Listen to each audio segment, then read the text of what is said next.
বাংলাদেশ নৌবাহিনীর বহরে যুক্ত হচ্ছে নতুন 3টি ড্রাইভিং বোট পানকৌড়ি, গাংচিল ও মাছরাঙা। জাহাজগুলোর কমিশনিং করবেন নৌবাহিনীর প্রধান অ্যাডমিরাল এম নাজমুল হাসান। এই মুহূর্তে যশোরের নেভাল জেটিতে আছেন রিপোর্টার আব্দুল্লাহ আল মামুন রুবেল। সরাসরি যাচ্ছে তার কাছে। রুবেল, বাংলাদেশ নৌবাহিনীর নৌবহরে যুক্ত হয়েছে আরো 3টি অত্যাধুনিক ডাইভিং বোট। কিছুক্ষণ আগে নৌবাহিনীর প্রধান এম কামরুল ইসলাম এই আনুষ্ঠানিকভাবে কমিশনিং করেছেন এই নতুন 3টি যে ডাইভিং বোট, সেই ডাইভিং বোটগুলির এখন তিনি আসলে বক্তব্য রাখছেন। আমরা যদি একটু এই ডাইভিং বোটগুলো সম্পর্কে বলি, ঠিক ছবির পেছনে আপনারা দেখতে পাচ্ছেন যে এখানে এই ডাইভিং বোটগুলো অবস্থান করছে এবং এটি আসলে খুলনা শিপইয়ার্ডে এই 3টি ডাইভিং বোট নির্মাণ করা হয়েছে।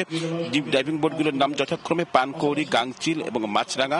এই 3টি ডাইভিং বোট কিন্তু অত্যাধুনিক প্রযুক্তি সম্পন্ন এবং এখানে প্রতিটি দৈর্ঘ্য হচ্ছে 38.90 মিটার এবং প্রস্থ হচ্ছে 9 মিটার। বাংলাদেশ নৌবাহিনীর পক্ষ থেকে আসলে বলা হচ্ছে যে এসব প্রতিটি আসলে ডাইভিং বোট যুক্ত হওয়ার সঙ্গে সঙ্গে কিন্তু এর প্রযুক্তিগত যে সক্ষমতা রয়েছে তার মাধ্যমে এরা সমুদ্র সীমায় নানা রকম আসলে তাদের কার্যক্রম করতে সক্ষম হবে। এটি 127 মিলিমিটার হেভি মেশিন গান রয়েছে প্রতিটি আসলে ডাইভিং বোটে এবং উন্নত surveillance, radar, GPS, echo sounder সহ আধুনিক কন্ট্রোল সিস্টেম রয়েছে।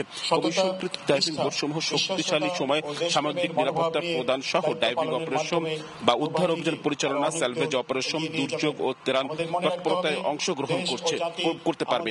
সমুদ্র এলাকায় আইন শৃঙ্খলা রক্ষা সহ বিভিন্ন কনস্টেবলিটির দায়িত্ব পালন আসলে করতে পারবে। আসলে যেটি বলছিলাম যে এই মুহূর্তে আসলে নৌবাহিনীর প্রধান যিনি আছেন তিনি আসলে বক্তব্য রাখছেন।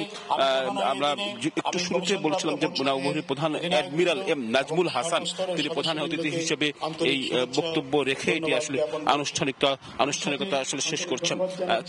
একটু যদি বলি যে কিছু সময়ের মধ্যে কিন্তু আমরা এখানে নৌবাহিনীর প্রধান যিনি আছেন তিনি এই জাহাজ দুটিতে উঠবেন বক্তব্যের পরপরই এবং আনুষ্ঠানিকভাবে এটির কার্যক্রম সম্পন্ন করবেন।